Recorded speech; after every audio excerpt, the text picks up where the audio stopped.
107,000 men and 20,000 sick and wounded fell into Russian hands at Przemyśl.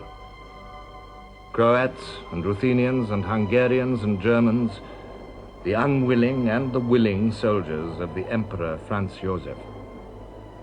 The feeble state of the Austrian army haunted Falkenhayn. The appeals of the Austrians for assistance never ceased. Symptoms of disintegration became more and more evident in formations of Czech and Southern Slav recruits. Once more, Germany had to help Austria against the Russians. But how? Hindenburg and Ludendorff still passionately believed that the war could be won in the East. They repeatedly told the Kaiser that if only enough forces were given them, they could destroy the whole Russian army by huge pincer movements. But in the end, the Kaiser rejected their grandiose ideas and accepted Falkenhayn's less ambitious plan. Falkenhayn proposed a breakthrough between the towns of Gorlice and Tarnów, followed by a lightning pursuit across the communications of the Russian armies that threatened Hungary. It wouldn't win the war, but it would be a smashing blow that would paralyze the Russian army. April brought Europe her first wartime spring. The grim Russian winter melted into a landscape of astonishing beauty.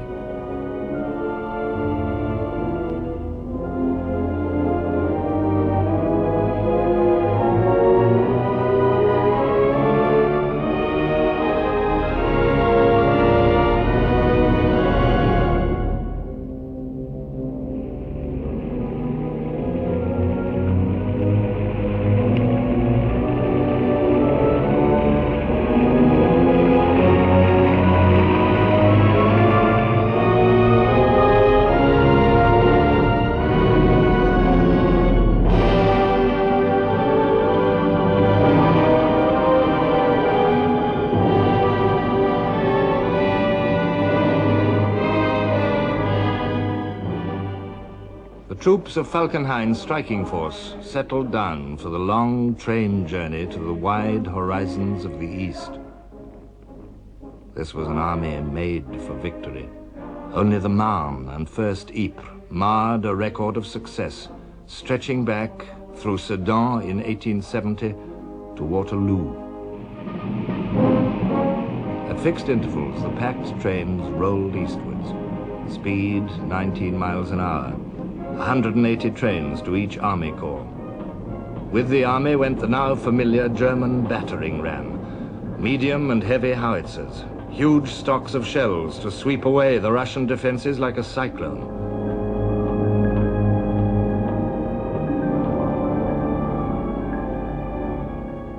The breakthrough was to be made by the 11th Army under von Mackensen. His orders were clear. The 11th Army must make quick forward progress. This is of fundamental importance. Only in speed lies the guarantee that we shall be able to stop the enemy bringing up his reserves. By the 28th of April, 170,000 men and 1,000 guns had been slotted into an 18-mile front. No shortage of ammunition here. Falkenhayn wrote, By the spring of 1915, GHQ was relieved of any serious anxiety with regard to munitions supply. May the 2nd. From 6 till 10 in the morning, 1,000 guns, half of them heavy, smashed the Russian defenses to shreds.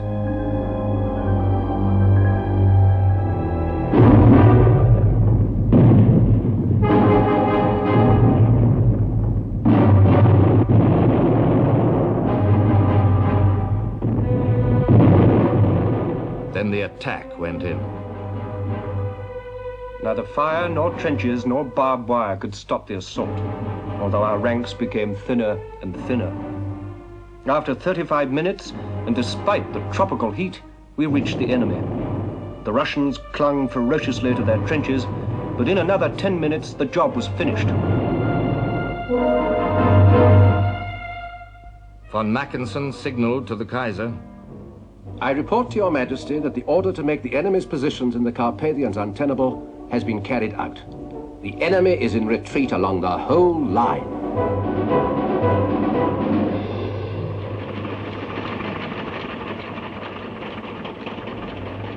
Against the weight and power of the German pursuit, the Russians could do nothing.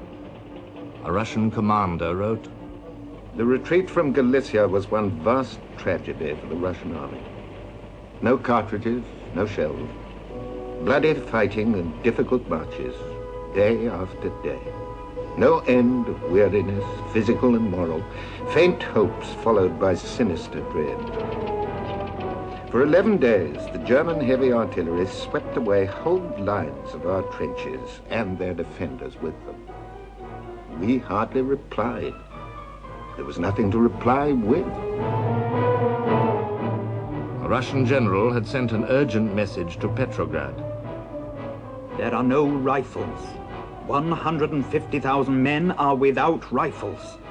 From hour to hour it is worse. We await the heavenly manna from you. At the end of May, Mackinson's troops marched in triumph into the fortress city of Przemyśl. It had been in Russian hands for only 2 months. The victorious Germans and Austrians had marched more than 100 miles through the heat and dust of the Galician summer. They'd forced the Russians to retreat along the whole Carpathian front.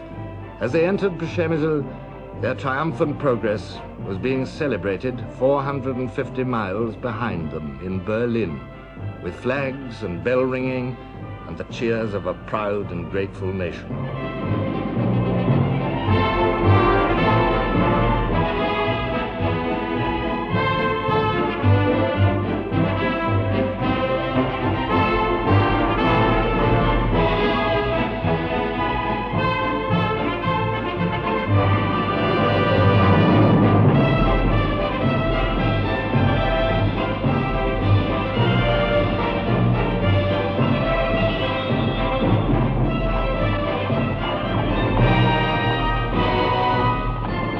The fall of Przemyśl marked yet another stage in the dumb but terrible agony of the Russian peasant armies. The Russian soldier was a very good soldier, provided he was properly led. But without officers, say officers were wounded or killed, the simple Russian mushik had not much initiative.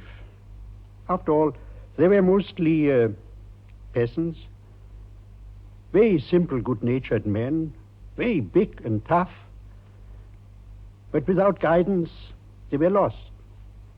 And very often, they, to our great surprise, they surrendered in droves.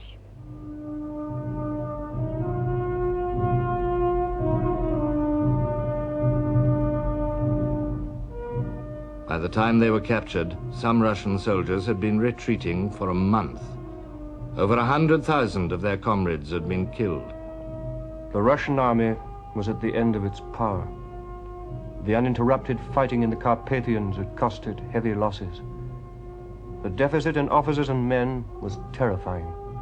The lack of arms and ammunition was catastrophic. For the Russian prisoners, the unequal struggle against Germany's might was over, and they celebrated the miracle of still being alive.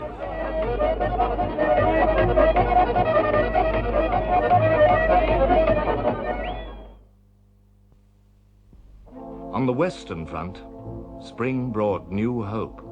It was the time for battle again, and the Germans knew it. Their 400 miles of trenches, behind barbed wire, sometimes as thick as a thumb, walled the French off from their lost lands.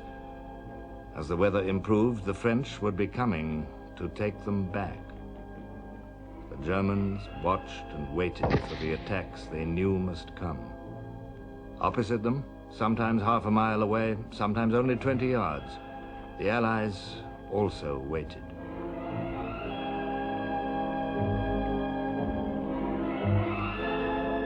The temporary lines where the balance of war had settled at the end of